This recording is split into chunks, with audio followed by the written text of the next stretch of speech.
Assalamualaikum warahmatullahi wabarakatuh. Perkenalkan, nama saya Muhammad Fikri dengan NIM 030. Nah, kali ini saya akan menjelaskan beberapa jawaban saya yang saya masukkan soal-soal yang ada pada UTS Data Mining. Nah, studi kasus yang saya angkat itu adalah prediksi risiko kredit nasabah bank. Nah, datasetnya ini saya dapatkan di Kaggle. Nah, cuman prediksi risiko kredit nasabah bank ini itu terjadi di Jerman. Nah, di sini ada beberapa dataset yang saya sudah dapatkan di Kaggle. Nah, isinya itu ada umur, ada gender atau jenis kelamin, ada job, ada housing, saving account, checking account, kredit, durasi, dan purpose. Nah, jumlah datanya di sini itu ada 1001 data yang ada di sini. Oke, langsung saja kita masuk ke soal pertama, yaitu mengapa dataset tersebut termasuk kasus data mining dan bagaimana tahapan knowledge discovery in database atau KDD diterapkan pada kasus tersebut. Nah, langsung saja. Yang saya jawab di sini itu adalah prediksi risiko kredit nasabah bank ini memiliki historis yang cukup besar sehingga dapat dianalisa untuk menemukan sebuah pola, pengetahuan baru, atau pengambilan keputusan. Nah, data ini itu berisikan informasi seperti usia, pendapatan, jumlah pinjaman, riwayat kredit, dan status pembayaran kredit. Nah, bagaimana sih tahapan-tahapan knowledge discovery in database-nya? Nah, yang pertama itu yang kita lakukan adalah selection atau seleksi data. Nah, yang kedua itu ada processing atau pembersihan data. Yang ketiga itu ada transformation atau mengubah data. Nah, yang keempat itu ada data mining. Yang kelima itu ada evaluasi. Nah, di sini kita mengidentifikasi sebuah tipe data yang ada pada atribut, yang dimana kasusnya itu masih di prediksi risiko kredit nasabah bank. Nah, di sini kita mengidentifikasi sebuah atribut yang dimana tipe datanya itu ada dua, numerik dan kategorikal. Nah, yang bagaimana sih itu kategorikal dan numerik itu? Jadi numerik itu adalah sebuah angka, sedangkan kategorikal itu sebuah kategori. Nah, bagaimana sih contohnya tipe data numerik itu? Seperti usia, pendapatan bulanan, lama bekerja, dan lain-lain. Nah, sedangkan kategorikal itu atributnya seperti status pemilikan rumah, jenis kelamin, sama status kredit. Nah, kita bahas dua saja yang ada di sini. Seperti usia itu, kenapa pengelompokan itu ada yang pada numerik? Karena beberapa angka itu menunjukkan umur nasabah dalam 1 tahun dan dapat digunakan untuk perhitungan statistik. Nah, sedangkan kategorikal ini kita contohkan seperti riwayat kredit. Nah, kenapa pengelompokannya ada pada kategori kali ini riwayat kredit? Karena itu berisikan kategori seperti baik, cukup, atau buruk tanpa urutan nilai sistematis. Nah, kita lanjut di soal nomor 3, yaitu analisis kualitas data yang diberikan dan diidentifikasikan kemungkinan adanya missing value, noise outlier, atau inkonsistensi data, serta jelaskan bagaimana proses data processing yang dilakukan. Oke, di sini saya menerapkan jawaban saya di sini pada kasus prediksi risiko kredit nasabah bank. Nah, sebelum data digunakan untuk membangun model klasifikasi, perlu kita lakukan analisis kualitas data yang memastikan data yang digunakan itu akurat, lengkap, dan konsisten. Nah, kualitas data yang buruk itu dapat menghasilkan hasil prediksi yang kurang tepat. Nah, di sini saya akan menjelaskan permasalahan data, analisis data kredit nasabah, dan proses processingnya. Nah, contohnya itu ada pada missing value. Nah, beberapa atribut seperti pendapatan, lama bekerja, atau status tabungan mungkin memiliki nilai kosong karena data tidak diisi oleh nasabah atau terjadi kesalahan pada saat menginput datanya. Nah, bagaimana sih proses processingnya itu? Nah, jadi proses processingnya itu mengisi nilai kosong menggunakan median, modus, atau penghapusan data. Nah, jika jumlah missing value-nya terlalu banyak. Nah, selanjutnya itu ada noise atau data berisik. Nah, analisis pada dataset kredit nasabah itu ada pada kesalahan penulisan data. Misalkan pendapatan tertulis 50 juta, padahal seharusnya 5 juta, atau usia yang tidak masuk akal. Nah, proses processingnya itu melakukan validasi data, smoothing, dan pengecekan rentan nilai yang wajar. Nah, selanjutnya itu ada outlier. Nah, outlier ini terdapat nilai yang sangat berbeda dari mayoritas data. Misalkan pendapatan itu 500 juta per bulan atau pinjaman jauh lebih besar dibanding rata-rata nasabah. Nah, bagaimana sih prosesnya itu? Jadi di sini jawaban saya tertulis menggunakan box plot atau metode IQR untuk mendeteksi outlier kemudian menghapus atau membatasi nilainya. Nah, lanjut di inkonsistensi data. Data yang sama, misalkan laki-laki, pria, dan male yang memiliki arti yang sama. Nah, bagaimana sih prosesingnya itu? Itu menyeragamkan format data dan melakukan standarisasi kategori. Nah, yang terakhir itu ada data duplikat. Nah, analisis pada dataset kredit nasabah yang ada pada duplikat ini, data nasabah yang tercatat lebih dari satu kali dalam database, artinya itu memiliki data lebih dari satu. Nah, bagaimana sih prosesnya itu? Nah, jadi prosesnya itu menghapus data duplikat agar tidak mempengaruhi hasil analisis.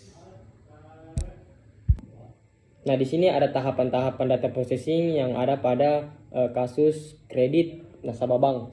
Nah, yang pertama itu data cleaning, yang dimana kegiatannya itu menghapus data duplikat, memperbaiki kesalahan penulisan, dan menangani missing value. Yang kedua itu data integration, menggabungkan data dari berbagai sumber, misalkan data nasabah, data kredit, dan data pembayaran. Nah, yang ketiga itu data transformation, mengubah data kategorikal menjadi numerik menggunakan encoding. Yang keempat itu data reduction, mengurangi atribut yang kurang relevan agar proses pelatihan modelnya lebih efisien. Yang kelima itu data normalization, menyamakan skala data numerik seperti pendapatan dan jumlah pinjaman agar tidak dominasi nilai tertentu. Nah, yang keenam itu data splitting, membagi dataset menjadi data training dan testing, misalkan 80% untuk training dan 20% untuk testing. Nah, langsung saja kita lanjut di soal yang keempat itu, jelaskan proses data transformation diperlukan sebelum data digunakan oleh algoritma data mining, termasuk normalisasi dan transformasi atribut kategorikal. Nah, jadi data transformation ini adalah tahapan dalam preprocessing yang bertujuan untuk mengubah data mentah menjadi format yang sesuai untuk digunakan oleh algoritma data mining. Nah, di sini ada beberapa tahap transformasinya. Yang pertama itu normalisasi data numerik, yang kedua itu encoding data kategorikal, yang ketiga itu label encoding, yang keempat itu one hot encoding, yang kelima itu feature selection, dan yang keenam itu data splitting. Nah, kita masuk dulu ke normalisasi data numerik, yang dimana itu menyamakan skala nilai antara atribut numerik agar tidak ada atribut yang mendominasi proses pembelajaran model. Nah, contohnya itu seperti pendapatan berkisar 1 juta sampai 100 juta, sedangkan usia nasabah itu hanya 18 sampai 60 tahun. Nah, kita lanjut pada encoding data kategorikal, yaitu mengubah data berbentuk kategori menjadi bentuk numerik yang dapat diproses oleh algoritma. Nah, contohnya itu status kredit good sama dengan 1 dan bad itu sama dengan 0. Nah, selanjutnya itu ada label encoding, itu memberikan kode angka pada kategori yang jumlahnya cuma sedikit. Contohnya itu jenis kelamin. Nah, jika pria itu 1, maka perempuan itu 0.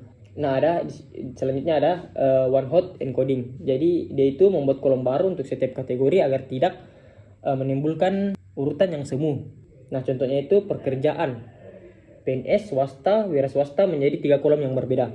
Nah, selanjutnya itu ada feature selection. Jadi feature selection ini memilih atribut yang paling relevan terhadap target klasifikasi. Nah, contohnya itu seperti menghapus atribut ID nasabah karena tidak berpengaruh pada risiko kredit. Nah, yang terakhir itu ada data splitting, yaitu membagi data menjadi data training dan testing sebelum proses pelatihan model.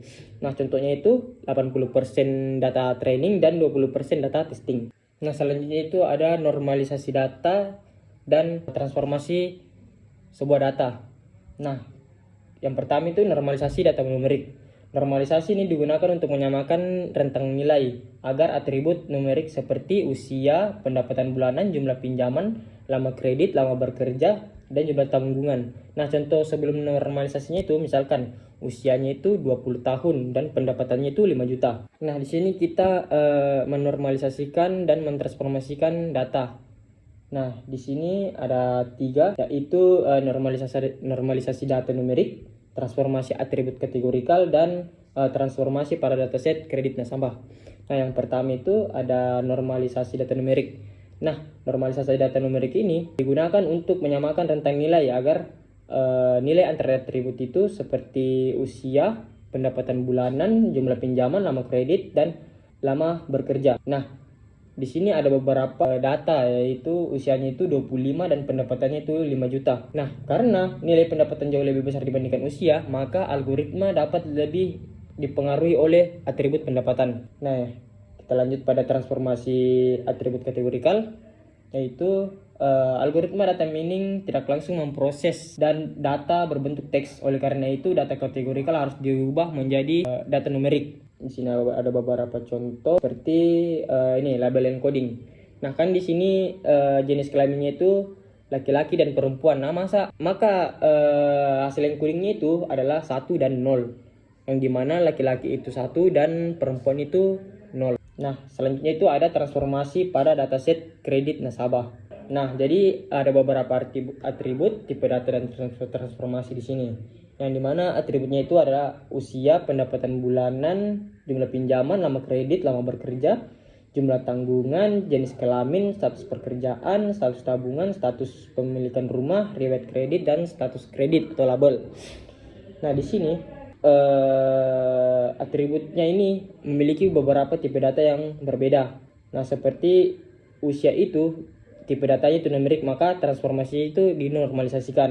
Nah, beda seperti jenis kelamin. Nah, jenis kelamin ini kan dia bertipe data kategorikal, maka transformasinya nanti itu menjadi label encoding. Nah, kita lanjut pada soal kelima, yaitu rancang sebuah data warehouse sederhana untuk kasus tersebut dengan menjelaskan fact table dan dimension table yang diperlukan serta berikan contoh penggunaan operasi roll up, drill down, slice, dan dice yang dapat dimanfaatkan oleh stakeholder yang terkait. Oke, di sini untuk desain data warehouse-nya itu pada kasus prediksi risiko kredit nasabah bank ini digunakan untuk menyimpan data historis kredit yang terintegritas sehingga memudahkan analisis dan pengambilan keputusan oleh pihak bank. Model yang digunakan adalah star schema yang terdiri dari satu fact table dan beberapa dimension table yang lainnya.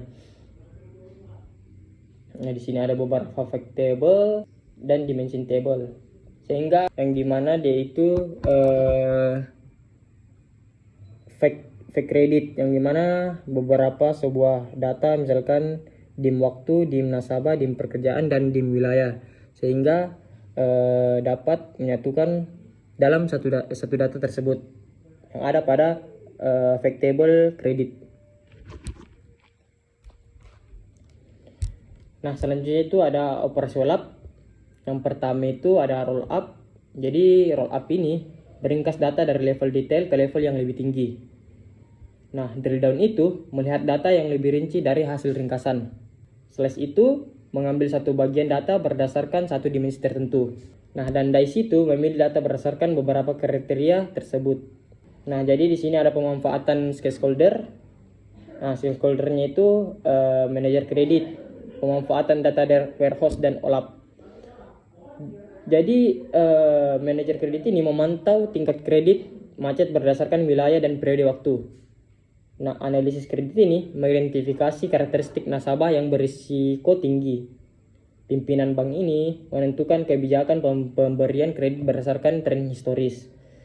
Nah, divisi risiko ini melakukan evaluasi dan mitigasi risiko kredit. Nah, yang terakhir itu ada divisi pemasaran, menargetkan produk kredit kepada segmen nasabah yang lebih aman. Nah, data warehouse pada kasus prediksi risiko kredit nasabah bank ini dapat dibangun menggunakan star schema yang terdiri dari fact kredit sebagai pusat data dan beberapa dimensi seperti dim nasabah, dim pekerjaan, dim waktu, dan dim wilayah. Nah, dengan memanfaatkan operasi lab seperti roll up, drill up, slice, dan dice itu, pihak bank dapat menganalisis risiko kredit dari berbagai perspektif sehingga mendukung pengambilan keputusan yang lebih cepat, akurat, dan strategis. Nah, selanjutnya itu di soal ke-6, jelaskan langkah-langkah eksplorasi data analisis EDA. yang akan dilakukan, termasuk statistik deskriptif dan visualisasi yang tepat untuk memahami karakteristik data. Nah, ide ini dilakukan untuk memahami karakteristik data, menemukan pola, mendeteksi masalah kualitas data, dan memperoleh insight sebelum membangun model klasifikasi risiko kredit. Nah, ide ini membantu menentukan atribut yang paling berpengaruh terhadap status kredit nasabah. Nah, jadi langkah-langkah ide itu, yang pertama itu memahami struktur data, mengetahui jumlah data, atribut, dan tipe data. Jadi metodenya itu atau visualisasinya itu informasi data set, shape atau data type. Nah, yang kedua itu data deskriptif. Jadi data statistik deskriptif ini mengetahui karakteristik data numerik.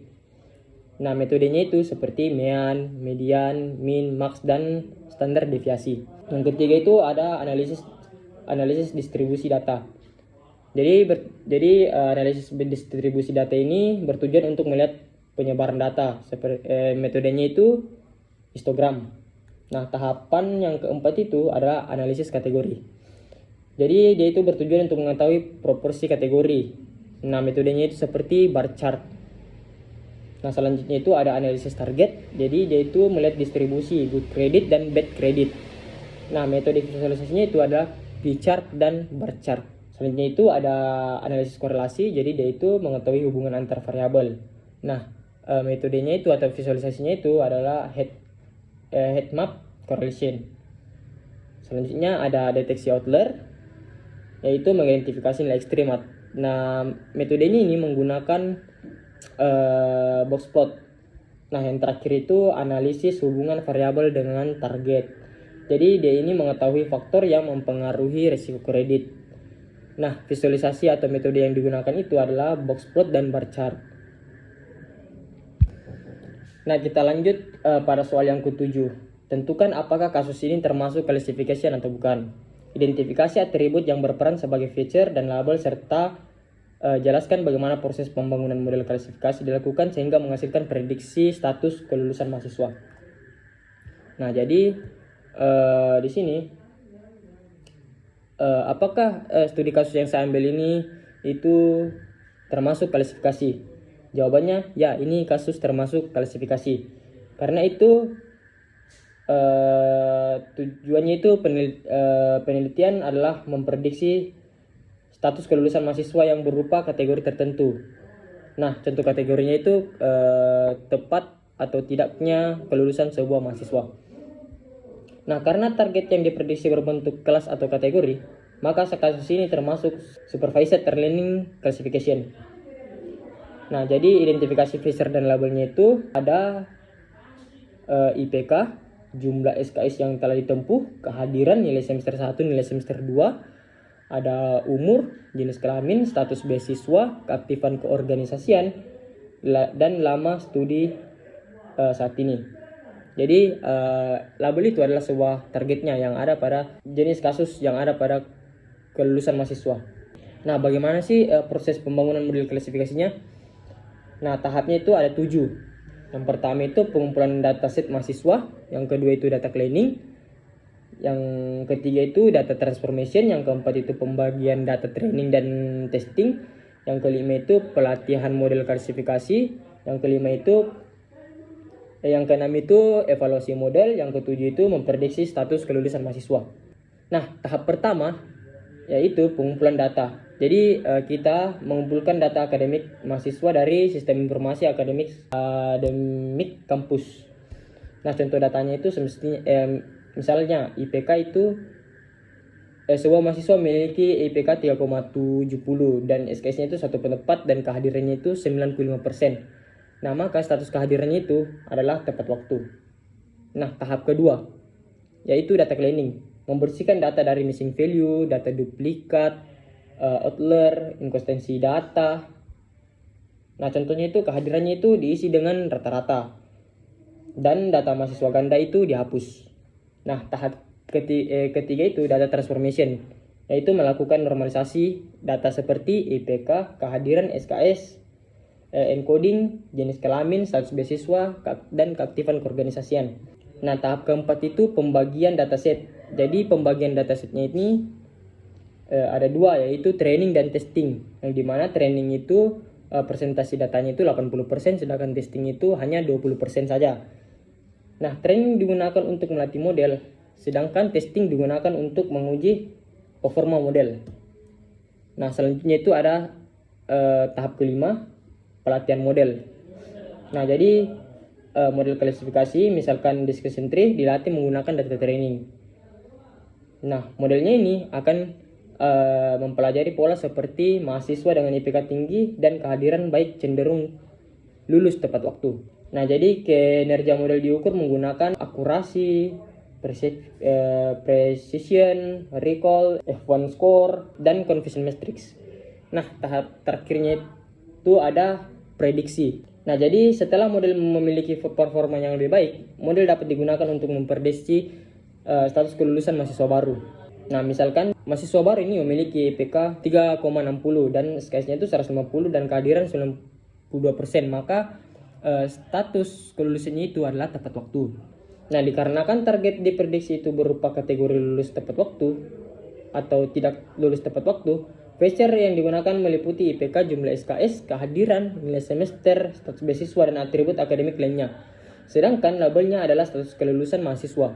Nah, model klasifikasi dibangun melalui tahapan pre-processing, transformasi data, pelatihan algoritma, misalkan discussion tree, evaluasi, hingga menghasilkan prediksi status kelulusan mahasiswa. Nah, yang terakhir itu ada nomor 8, sebutkan algoritma klasifikasi yang menurut Anda paling sesuai untuk kasus ini dan berikan alasan pemilihannya. Oke, baik, di sini alasan pemilihan untuk prediksi status kelulusan mahasiswa. Nah, untuk studi kasus data mining, yaitu prediksi risiko kredit nasabah, jadi algoritma klasifikasi yang paling sesuai adalah discussion tree. Nah, kenapa discussion tree? Jadi, discussion tree ini cocok untuk memprediksi risiko kredit karena mampu mengklasifikasikan nasabah ke dalam kategori risiko rendah atau risiko tinggi berdasarkan atribut seperti usia, pendapatan, jumlah pinjaman, riwayat kredit, dan rasio utang. Algoritma ini menghasilkan aturan keputusan yang mudah dipahami oleh pihak bank. Misalkan, jika pendapatan tinggi dan riwayat kredit baik, maka risiko kredit rendah. Selain memiliki akurasi yang baik, discussion tree juga menangani data numerik maupun kategorikal tanpa memerlukan proses transformasi yang rumit. Hasil model mudah diinterpretasikan sehingga membantu analisis kredit dalam menjelaskan alasan suatu nasabah dikategorikan berisiko atau tidak. Nah, itulah tadi 8 jawaban saya yang ada pada studi kasus yang saya berikan. Sekian dan terima kasih.